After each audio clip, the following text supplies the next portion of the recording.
Hey ladies and gentlemen, Richard Core Kenobi here, and I'm back again for another movie review, and today we have Rogue One, a Star Wars story. So far this film has been getting both critically and fandomly acclaimed, but there are some mixed people who have their own opinions. There are 3 or 4 categories that this movie falls into. So I just got back an hour or two ago from seeing the movie. I wanted to just come into this review fresh. I didn't want to come into this review saying, oh my god, this movie was awesome. I didn't want to seem over hyper and over exaggerated and too excited. I wanted to tamper my expectations and just to come into this review with an open mind and just tell you guys my honest opinion, because I don't want to do that. I don't want to give you a fanboy review. I want to give you a critical review. So with that being said, if you have not seen the movie, I will talk about minor spoilers. I'm not going to talk about all of these spoilers. So if you haven't seen the movie, please click out after my non-spoiler review. Okay? Let's do this. So, how was this movie? Well, as a fan of Star Wars, as a fan of the films, as a fan of the classic EU/Legends continuity, this is all the Legend stuff I have, while counting my Kenobi book, but I cannot find that. This movie, I thought it was amazing, but it had its smallest flaws that could have made it even better. Now, what do I mean by that? Okay, well, as I said, the film is amazing.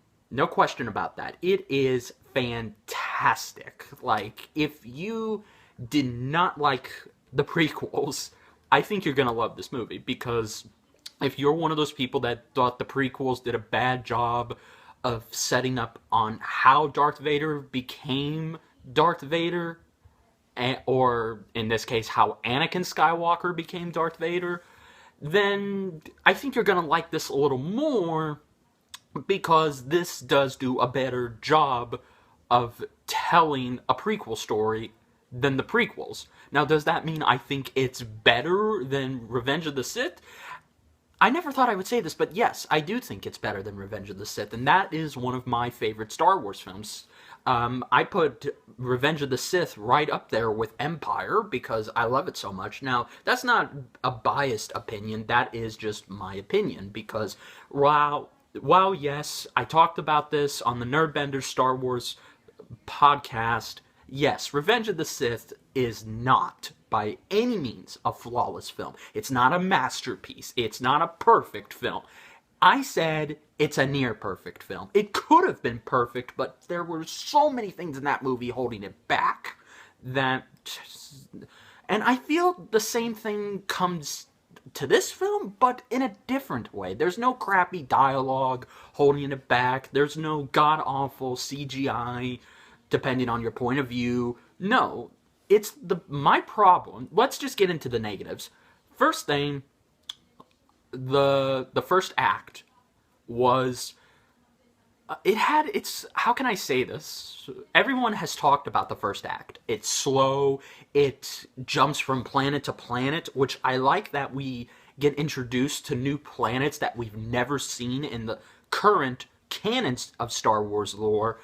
I like the introduction of these characters, but I felt, excuse me, I felt it could have been more better, and it could have been more coherent, because when I was sitting in this movie, I was excited to see these characters, but I just felt there could have been a better way to do this. There really could have. I mean, this movie has every opportunity to make you get onto these characters, get attached to them, root for them.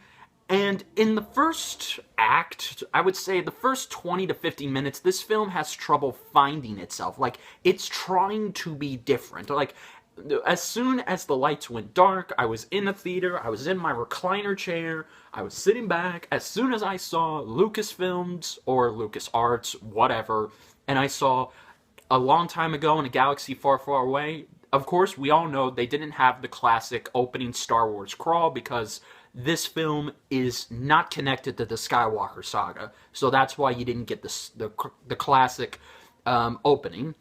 Sorry, tongue twisted. But as soon as it opens, it really, really, really hammers it home that it's trying to be different. And then they show the Rogue One title, which I felt they could have done that in a better way. It's just it's not a nitpick, it's a serious flaw with this film. Like, this film needed to open, it didn't need to open with hammering you over and over again. We're different, we'll have minor cues to Star Wars, but not a lot. So again, the first act is what really, depending on your point of view, it wasn't slow for me like everyone said. It did take its time, yes, but I agree, it just could have been so much better. Like, the first, okay, let's compare this first act to the first act of Revenge of the Sith and Empire. Okay, the first act to Revenge of the Sith. One of the greatest first 20 minutes ever. It's critically acclaimed that the opening to Revenge of the Sith, those first 23 minutes, those are the best 23 minutes you're ever gonna see. Even people who hate the prequels say that the opening to Revenge of the Sith, it felt like a Star Wars movie. Action, action, action. It's telling a small story that's building up to the bigger story. This film, on the other hand, not so much. The opening to Empire, again, great first couple of 20 minutes. It continues right where the last one left off. But again, this one, But again, that is just my personal opinion. Now again, the first act, take it for what it is. I took it for what it is, and yeah, it has its problems, but it could have been so much worse. But as soon as this movie started picking up, and finally it found its calling, then it started getting good. So if I were you, I would just tamper your expectations. Don't expect everything to be given to you right off the bat, like in previous Star Wars films, because again, this film is trying to be different, it's trying to be its own thing, but it's also trying to be a prequel to Episode 4. And that's both its strength and its weakness. It is a good prequel to Episode 4, but it's also the first 20 minutes of this film really show that, yeah, they couldn't find a better way to do this. But enough with the first act. Okay. So then, other negatives. The characters, some of them. Now, you're gonna find some of these characters hard to relate to. Some of them are interesting, but it's only a few. The droid, though, K2SO, I'll just call him K2, he was amazing, played by Alan Tudyk. Alan Tudyk. I think that's how I just said his name right. Even though he's the only character who's motion captured, I gotta say, he was by far, he stole the show. Like, his one-liners, his jokes were not forced. You know, they were perfect, because that's one of the many problems I kind of had with Episode 7. Even though Episode 7 is a good film, it had its problems. Like, the humor in Episode 7 felt like Marvel Studios wrote that humor. Like, you can't tell me that the jokes kind of feel like, are they in a Marvel film? Because they're inheriting the classic Marvel jokes and traits. This film, on the other hand, it's stuck to the core. It's dark, it's down, it's gritty, it's dirty. It's a war film that's also a heist film. So, when they do have humor, it's welcome to hear. And I think the droid K2, he stole most of that. So I actually like K2 more than BB-8 and R2-D2, and I'm not joking. And no, it's not biased opinion. He was that damn good. Like, he was written the best. So yes, very good. But other characters, like Forrest Whitaker's character, who is from the original Clone Wars TV show, yeah, they could have used him a lot better. And his accent, I just felt like, seriously, that That's how I just don't understand. Again, these aren't negatives that make the film bad, in my opinion. They just make it from being perfect. Let's see. Some of the characters, like I said, some of them you're not interested in. There's only a select few, but we'll get to those later. And that's about it. So that is it as far as negatives go. Overall, yeah, those negatives, they were pretty minor, but I'm sorry, this film is not a flawless film. But now let's get on to the positives. Okay, the positives. The cinematography in this movie, it was amazing. The scope and scale of this movie, Gareth Edwards proves that he can do the visuals better. He can do visual directing and actual directing better than any other director. And yes, that's a shot at you, ZS. So no offense, guys. So yes, okay, let me give you an example. When you see a Star Destroyer, or when you first see the Death Star, you don't see them from a classical shot where they're just there. No, they build up the size and the scale. Like, seeing this on the big screen, it's just like, wow. I mean, look at how amazing and huge they are. You just get blown away by these effects, man. I mean, the cinematography and the camera work, everything in this movie visually, it made Episode 7 come back to life. It was able to recapture it without actually ripping it off like Episode 7 did. So many people have claimed that. That's not my opinion. That's just other people's opinion. So yes, so when you see how dark and gritty and just dirty everything is, like the stormtroopers, they're not wearing smooth, clean armors like they were in the prequel trilogy. No, they're actually covered in dirt. You could see little scars and scraping on them. Like, the little details on everything in the worlds they show and the scope of the models of the ships, everything looks perfect. And I really gotta give them credit for recapturing it. Like, again, if you just wanted to go to this movie and just base it off of how it looks like Episode 7. It looks like Episode 4. That's the only way I can say it. It has the Episode 4 look, and it's not a clean, polished look like Episode 7 gave it. No, it's how it used to be, and I like that. The characters, Jyn Erso. Now, going into this, we have another female lead, and automatically she's going to be compared to Rey. There is just no stopping that whatsoever. My thoughts on Jyn Erso. She was good. She was interesting, but she, unfortunately, has stuff about her that holds her back, because I mean, in the opening, we do see the relationship between her and her father, but see, that is a thing here. I wanted to feel more for Jyn, like, especially towards the end. If you know what I'm talking about at the ending, I felt so bad that they were choosing this way, but I felt like I should have been crying. You know, like, I felt like I literally should have been crying, but I didn't cry. I was sad. I had the puppy dog look on my face, but I didn't cry. You know, and that's not my fault. It's just that I wish they would have given her more emotional depth. Like, really, you're looking at her and you're just expecting something to come out, but you don't get all of it. You know what I mean? Like, okay, compare. Unfortunately, we have to compare her to Rey. Now, when you look at Rey, you do sort of see more emotion there, but unlike this, you actually get to see and feel for her. Like, that, okay, like, for example, when she first figures out she can pilot the Millennium Falcon, you're just as surprised as she is. Like, oh my god, that was amazing. But with Jyn, you just feel like, oh, okay, that's awesome, you did that. You see what I'm saying here? So, automatically, she's gonna be compared to Rey, and that's not her fault. I definitely think they should have had more written. I felt like they should have written her more better than they could. I mean, but given the circumstances, I thought Jyn Erso was a good character.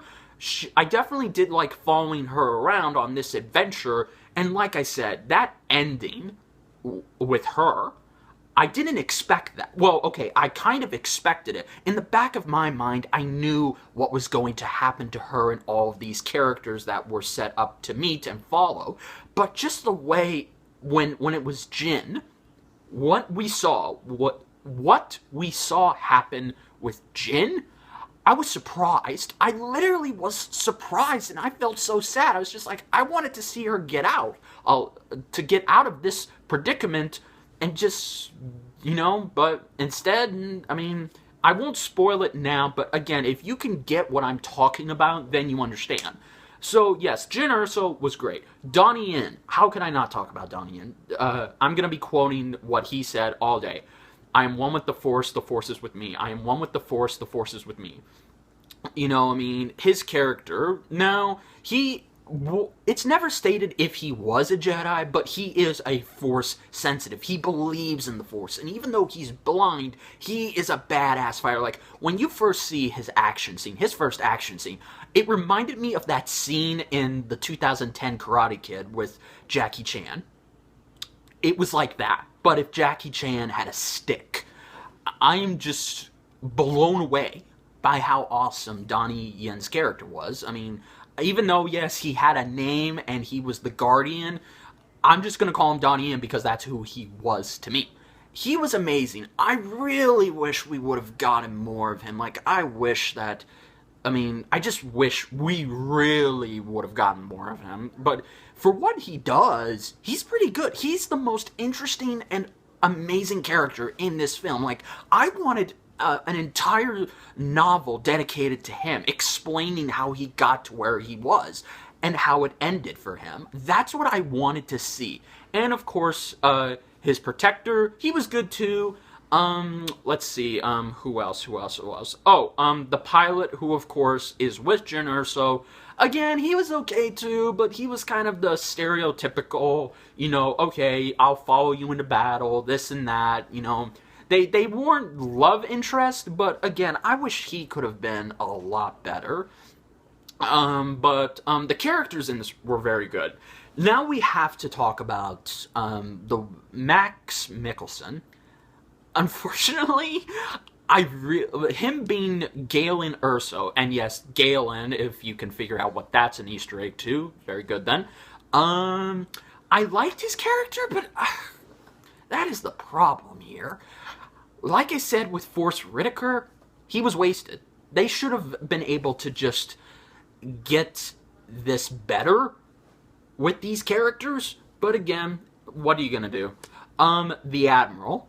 I'm gonna call him the Admiral. I know his name, but I'm calling him the Admiral because, oh my god, his character, his performance was by far he was the best antagonist to this group. He was a good villain for what the movie wanted him to be, and I wanted to see more of him. Like, I literally wanted to just see more of him, and I did get to see more of him, but I wanted to see even more with him. Like, I really hope that he gets some kind of novel treatment. He was a good villain, and his over-the-top performance was just amazing.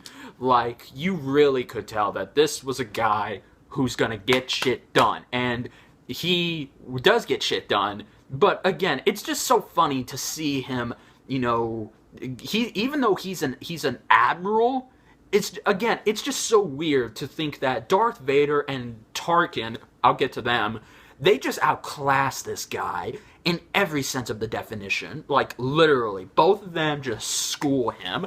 But it's still nice to see him try and prove himself. And he does. He does a good job at that. And I could just watch this movie over and over again with just him alone. That's how good he was. But now, let's talk about the other couple things. Okay, first of all, let's just talk about the lore. I love this movie more than others. I'm with that group. Now, there are 3 different types of groups, as I just said at the beginning. If you are fans of the movies casually, you're gonna have different opinions on this. Now, depending on those opinions, you're either gonna love this movie or you're gonna hate this movie. And I've seen a lot of my friends who have made their reviews, and they have been on either sides, but some of them have brought up their good points for not liking this film. And again, I respect that, and I understand it more than anybody, because yeah, this film could have been better. It could have just been loved by everybody. This was a chance for everybody to love this film, and rarely anybody to pick apart it and not like it. But unfortunately, that wasn't going to happen. So again, there are a lot of people who have made their claims for not liking this movie, and please don't hate them. It's just their opinion. It's just how they saw it. And again, you can't blame them for that. But if you are just fans of the original trilogy, not the prequels, you will love this. This is a better prequel to Episode 4 than anything I've ever seen, and that is saying a lot for me, because again, I like Episode 3, and I felt it was the best prequel out of the original prequels, and it did its job perfectly. And this is even a better prequel to Episode 3. I mean, it's a better sequel to Episode 3, see? Because Episode 3 was a dark film. It had humor, yes, but it was still a dark film, and I felt this took it to a new level, and it did it better than I ever could have hoped. So, if you were just a fan of the original trilogy, but you're depending on which side you're on, you will love this movie, or once again, you may not like this movie, or you're just going to be in the middle that think it's okay. It was good, but it wasn't perfect. You know, you would just watch it a couple times if you see it. So, yes. But now the last group. The last group is fans who have been a fan, like me, who are a fan of the movies, the expanded universe, the former Legends continuity, the TV shows. If you just love everything Star Wars related and the lore, then this movie is perfect for you. See, I love this movie more because I was a fan of the Legends continuity, and I liked how this film paid tribute to that, but it also is paying tribute to the new continuity. Now, what I wish this film would have done, because again, if you're one of those fans, like, okay, let's say if you just like the films. Overall, you're just a fan of the films. You don't care about the Legends continuity. You don't even care about the new canon.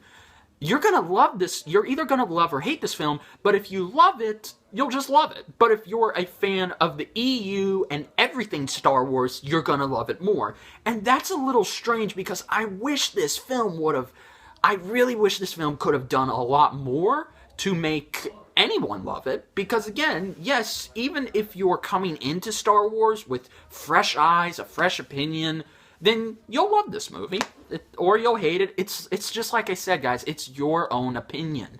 But I felt this, to me personally, I felt this movie was Disney's way of apologizing for getting rid of the EU, because again, when the EU was canceled and it was gone, I was very, very, very upset, but again, I understood why they did it, but I felt they should have kept it going. But now, thankfully, Disney is bringing classic things back from the EU, and I commend them for that. So this film is basically their way of apologizing for saying, hey, you guys remember the classic Legends canon? Well, here, we'll give you some throwbacks to that. And they did. There's a lot of callbacks to that, and I really appreciate that. I can just love this film, just the fact that it's giving me and reminding me of why I loved the classic EU continuity. And I respect the new continuity.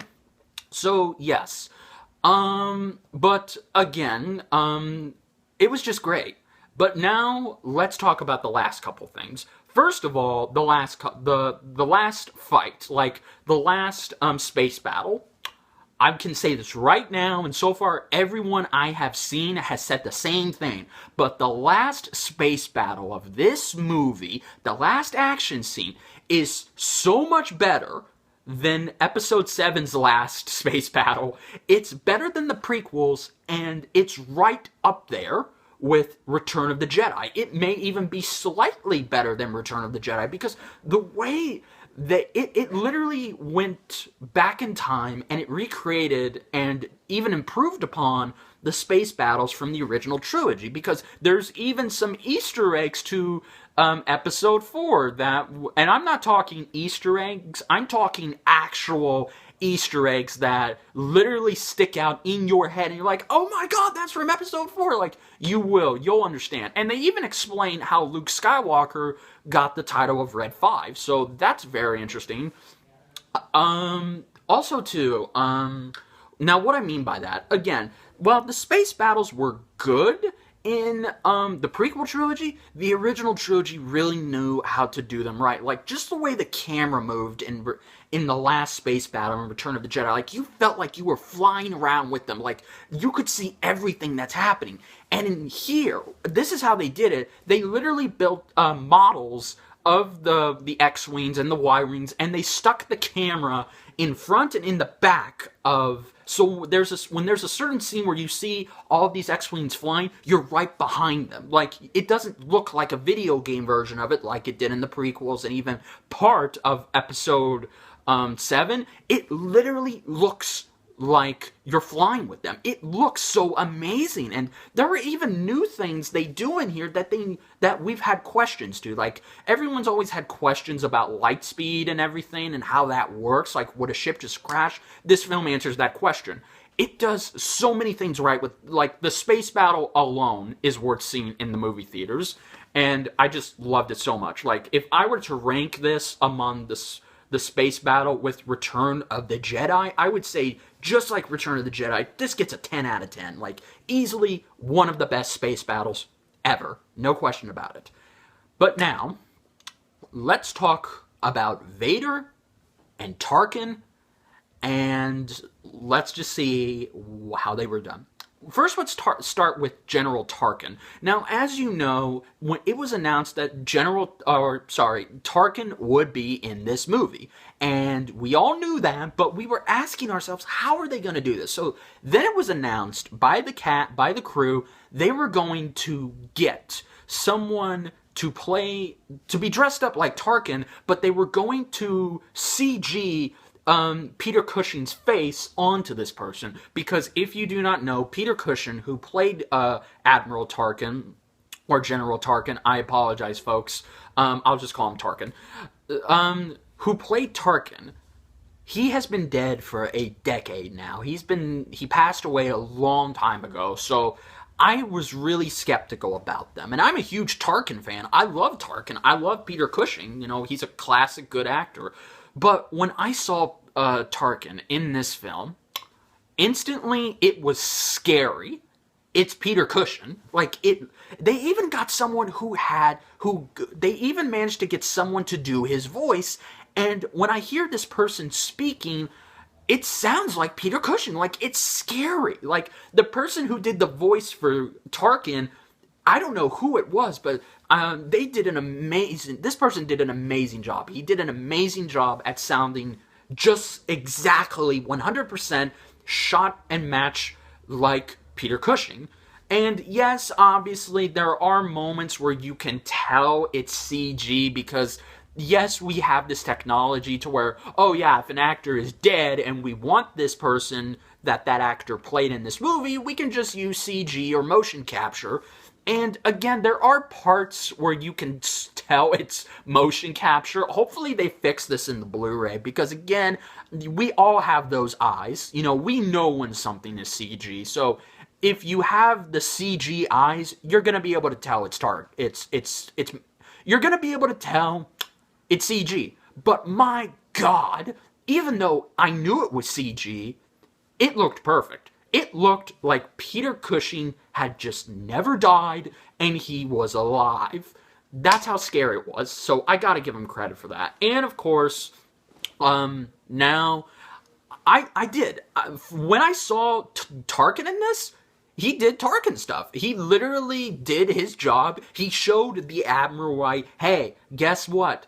I'm rank higher than you, and I can just outdo you. Like that scene where he just completely, takes over the Death Star, and he pretty much emasculates the Admiral. Bravo. That's amazing. I'll never forget that. That's one of my personal favorite scenes. So, yes, but now let's talk about Vader. All I can say is that now you're probably wondering, how much screen time did Vader have? Be honest with us. Well, he had less than, I don't know, 7 minutes. Let's say 7 minutes. Now, he only has 2 scenes in this movie, and just like Godzilla, Gareth Edwards uses Vader sparingly, but when he comes up, when you see Vader, because again, now we're going to be getting into spoiler territory, so quickly get out of here. Okay, so Vader has a castle. If you did not know, in the classic EU, this is what they brought back. Vader actually had castles. He had a castle on Mustafar and on Coruscant, and we're actually at Mustafar. We see his castle. I literally got a Lord of the Rings vibe from this, and it was just like, oh my god. When we see Vader's castle come to life, I'm literally, as an EU fan, I am just losing my fucking mind. Like, I'm fangasming to the highest degree. And when we see Vader, he's in a cooling tank, because if you know, this only takes, I think this takes place, this does take place a few years after episode 4, so Vader is still he's now in his prime. He is in his prime, but I like when we see him, he's still in a cooling tank because he has to cool down his body because of his burns. But when he interacts with the Admiral, when you see his scene, oh my god, that's all I gotta say, just oh my god, he is fucking scary. This movie redeemed Vader. If you hated how Vader was done in Revenge of the Sith, like those last 2 scenes with him, you thought those were bullshit, you're gonna love this film. This film made Vader great again. It made him scary. It reminded us on why he is the greatest movie villain, one of the greatest movie villains of all time. Like, literally, I was so happy I was happy to see Darth Vader for the first time with my eyes on the big screen, and it's not prequel Vader, no. It's fucking original trilogy Vader. He is a scary ass villain. That's all I gotta say. And hearing James Earl Jones was awesome, but you can kind of tell James Earl Jones has gotten old. And he is old, but he sounded, in the first scene, when you see him, you can definitely hear in his voice, he's trying to sound exactly, because here's the difference. And when James Earl Jones came back as Darth Vader in Star Wars Rebels, it was easier for him, but you can actually tell his voice is a little different here. Like, in the original trilogy, Vader sounded, well, like Vader. You know, this was James Earl Jones when he was a little younger, and his Vader voice was still in its prime. But when he was in Rebels, you definitely heard it was still James Earl Jones' voice, but it was a little bit slightly altered. Like, maybe he did it, maybe the recording studio did it, I don't know. But he sounded different in Rebels. But then, when he gets into this film, it sounds almost identical to Episode 4 Vader. Like, literally, when you first hear him speak, it's James Earl Jones doing Episode 4 Vader, so that's what I love. But again, you can tell his voice is a little rearly, it's a little raspy, and it's a little old. But then again, the character himself does have a sort of raspy voice, so I think it actually worked out fine.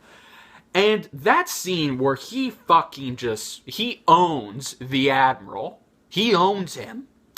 I literally I screamed like a little boy. I was just like, oh my god, you don't fuck with Vader. He was awesome. He was very much awesome. And then the last scene. Now, I've waited all of my life to see this, and oh my god, it was something out of the Rebels cartoon and out of the classic EU. Because, okay, now I'm gonna explain the ending. So again, if you haven't seen this, please click out, or if you don't care, you just want to hear me talk about how badass Vader is and why you should go see this movie, if not for Vader alone. Okay, when we see the end, when they get the Death Star plans, which that's not a spoiler, they transmit them. You see the ship that they're on in Episode 4. You see, but they get the plans, and Vader boards their ship, and the lights go out. The rebels are scared. They're holding up their blasters, and then you hear Vader go. That's the best one I can do. Sorry, and he ignites his lightsaber, and he kills them all. He kills all of these rebel soldiers. He's using Tutemenis to block their blasters. He's using the force grip and force pull to just shove them up and down. He is slaughtering them like a slasher villain. It literally it was like something out of Alien. It was fucking scary. It was just fucking scary how crazy he was. And just to see him go all evil on their asses, and you can just tell, you felt like you were in there with them, and you could just feel everything. That one moment, I could watch that scene over and over and over again, and it still would give me the chills, and it would remind me that Vader is the best. So, in less than 7 minutes, Gareth Edwards redeemed Vader. He made him great again. And just like the ending to Godzilla, it was so worth it. Now, yes, there should have been more of him. I personally think Vader should have had, like, I don't know, maybe 15 minutes of screen time. Because, yeah, that would have been Spider-Man and Wonder Woman short. But at least he would have gotten some scenes. Because he only has 2 scenes. And together these 2 scenes feel like 5 to 7 minutes. So it would have been nice, but I understand why Gareth Edwards didn't want to, because again, we needed an antagonist to these rebels, not Vader. Vader still was the antagonist, but it was only towards the end, so I understand why he did that.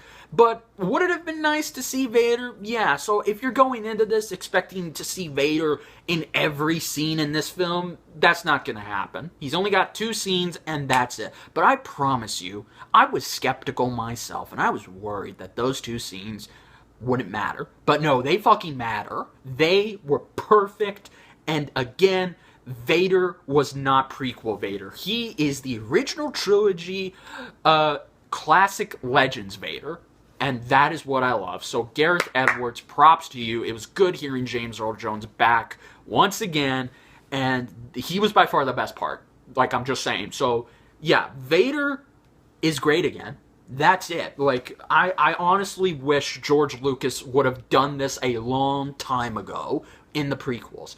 If Vader was like this at the end of Episode 3, oh my god. And I like how Vader, because see, that's the difference. Now, a lot of people loved how Kylo Ren, when he gets angry, of course, that famous scene, even Mrs. Kenobi and I made fun of it, where he ignites the lightsaber, he just swings away on the computers, and he's throwing a temper tantrum. It's funny, but yet it is kind of intimidating. But when oh my god, when Vader gets angry, it's on a whole nother ballpark. Kylo Ren he fucking wishes he could be like Vader. So yes, overall, Vader was the best part. And the ending of this movie, literally, I'm gonna watch Episode 4 after this, because the ending, the Episode 4 takes place just minutes after this happens. So yeah, that's crazy how this movie takes place. The ending, literally, when you see the ending and you see Vader and you see, you know who, she's in here, yes she is. Well, again, I won't say who, but if you can figure it out, then yeah. But as soon as you cut to that ending, boom, that's where the movie ends, and then pop in your copy of Episode 4, and then boom. So, yes, guys, overall, what can I say? Was this movie worth seeing? Yes. 100 times, yes it was. Was this movie better than every Star Wars film? Kind of. It's better than the prequels, don't get me wrong. It's better than Jedi, but it is not. I repeat, I'm sorry. It's not going to be better than Empire. Nothing can be better than Empire. Empire is one of the best sequels ever made. It was one of the best of all time. It was lightning in a fucking bottle. No Star Wars film alive, no matter how many Star Wars films or anthology films you make, it will never be on that level. It'll be on that level, yes, but it'll never surpass it because that's the curse of it. Empire is a perfect film. It's hard to nitpick about it. Like, there's small things, but overall, the movie Empire is a perfect 10 out of 10 every time. There is no 9 out of 10. There is no 8 out of 10. It's perfect. But this film, it had the darkness of both Empire and Sith. The first act, unfortunately, could have been so much better. It could have been written a little better, introduced these characters better. The characters, some of them are good, some of them are great, some of them are interesting, some of them you want to follow, you want to see more of them before eventually what happens to them, and others not so much. Because again, Forrest Whitaker's character, who is straight from the Clone Wars show, he survives, but seeing his death, and again, that's not a spoiler because we all know what happens to these characters, but I won't say how each of them dies.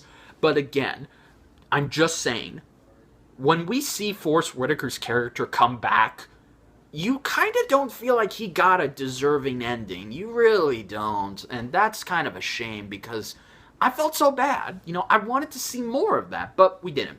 But what this movie lacked and what this movie had in disappointment for a first act, characters that weren't interesting and could have been so much better, it made up for 10 times with other great characters, a great villain for these rebels, you know, showing us. And here's the one thing I didn't get a chance to talk about. I'll talk about it really quickly. In this film, because again, as soon as you watch, for the longest time, we've always had this, it's always been told to us from episode 4 that the rebels are the good guys and the Empire are the bad guys. They're cookie cutter good guys and bad guys. That's it. But in this movie, that is not the case whatsoever.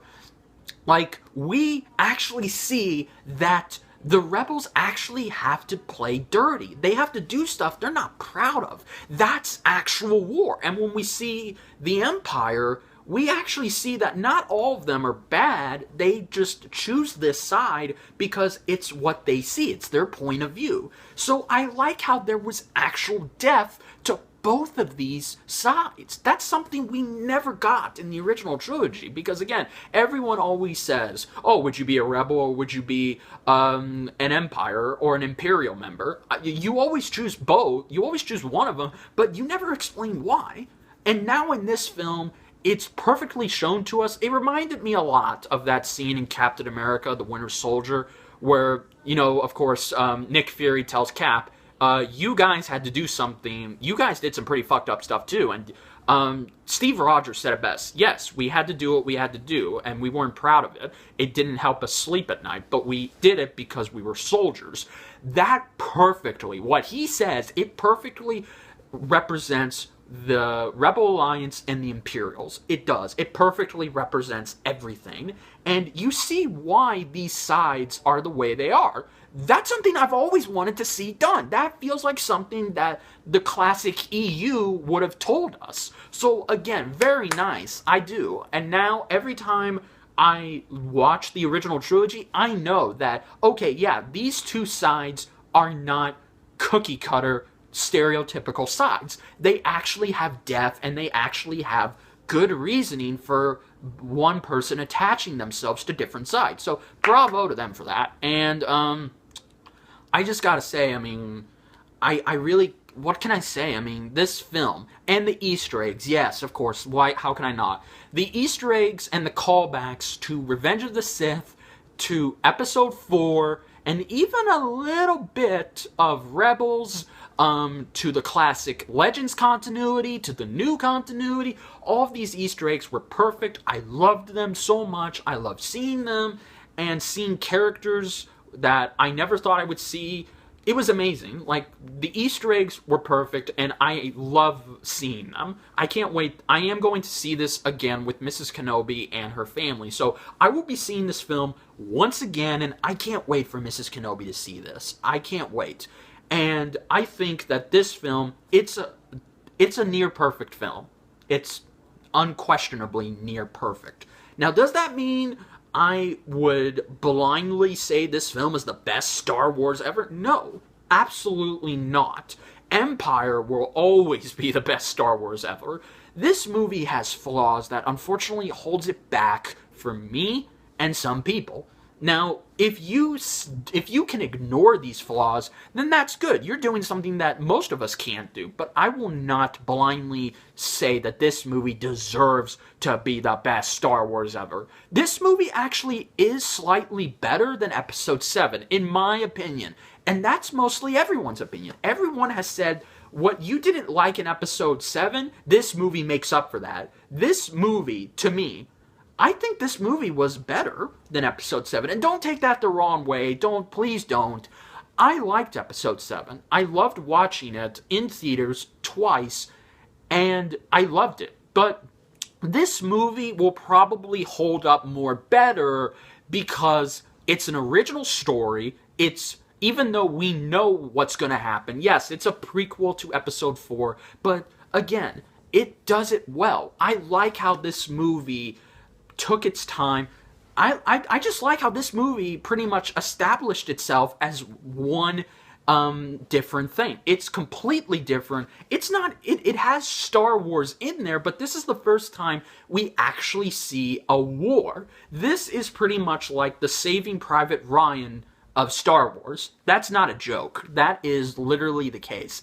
And I think I can appreciate this movie more because it was different, it was its own thing, and it's not trying to be in the shadows of the Skywalker saga. No, it is its own entity, and it fills in the gaps for Episode 4, because again, people always have said that we didn't ever need a prequel to Episode 4, but now that we have Rogue One, that's it. We don't need a second prequel to Episode 4. This film will be the perfect prequel because it fills in the gaps better. It shows you what happened, what led up to what ultimately happens in the original trilogy. And it's funny because it's like I said, you can watch this film and then you can watch the original trilogy afterwards. It's that much better and it has a better transition. Now then, pretty much, I can't think of anything else to say, but this film was near perfect, and I'm happy I saw it. I can't wait to see it again, and you already, I don't think I need to rank it, because as I said, it's a near perfect film, and that's good enough for me. Like, but if you want to go ahead and guess my ranking, go ahead. So, yeah, guys, overall, if you enjoyed this review, please like, comment, subscribe, type down below. Did you love this movie? Are you going to see it? Are you not going to see it? Just let me know what you thought. And don't ever forget, guys, our love for Star Wars is what binds us and it's what holds us together, because Star Wars is not just about films, it's more than that. And this film did an amazing job representing that. So, overall, until then, I'll see you guys next time. And this is Richard Cora Kenobi saying, may the Force be with you. I am one with the Force is with me. Later, guys.